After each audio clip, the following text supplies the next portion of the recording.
Hi, JamesAnimalHarrison. It's time for Thursday Thoughts. Today we're going to talk about another drummer that I got a dog sticking his head in the picture here because he knows that I'm on video and he wants to get in.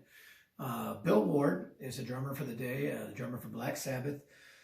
Credit goes out to my brother, Donnie. I have brothers that are twins that are a year older than I am, and Ronnie and Donnie. And or Donnie anyway, got the album Black Sabbath Paranoid back in the early 70s.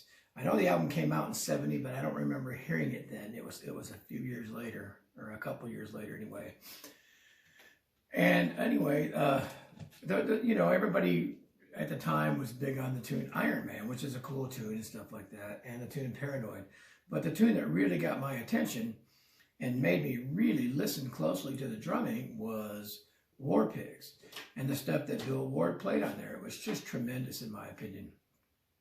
And part of the thing that really got my attention was I was really into Buddy Rich, Louis Bellson, a lot of the big band drummers at the time, and the sound of Bill Ward's kit leaned toward that sound to me more than a rock sound. And also, I think his playing had a little bit of that swing element to it that a lot of the English or British drummers have. And, I think Bonham had it. I think Ginger Baker had it. I think that, obviously, Paice, all these guys have a little bit of a lilt or a swing to their playing. And that's what attracted me to Bill Ward's playing. But he had a cool blend of power with, again, that little bit of that looseness of jazz. And he used some of the mixture of elements where he would do a big open power type fill, and then you'd hear some jazz type licks, or it was a blend. It was a cool blend, and he had a lot of that left foot just really driving that hi-hat through everything, and that you saw with a lot of the big band drummers.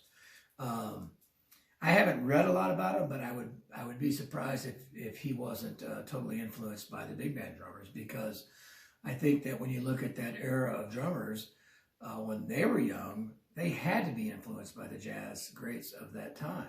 So anyway, I became a Black Sabbath fan at that point, and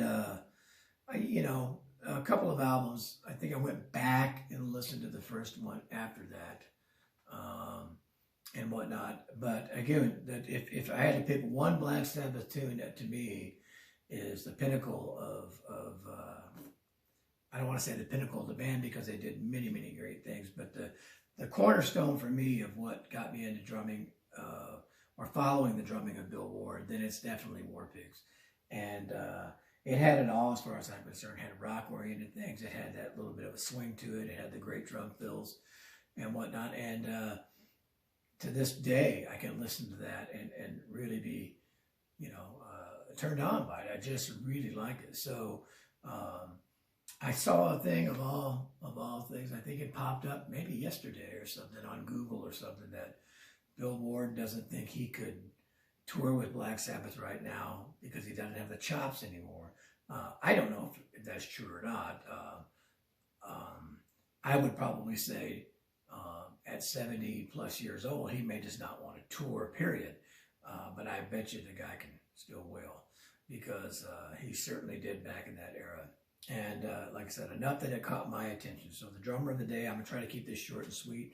If you haven't checked out Bill Ward, I recommend going out back and listening to Black Sabbath Paranoid first with the tune War Pigs. And of course, nowadays you can YouTube all that and see what's there. But definitely an inspiration and a favorite of mine, Bill Ward, Black Sabbath.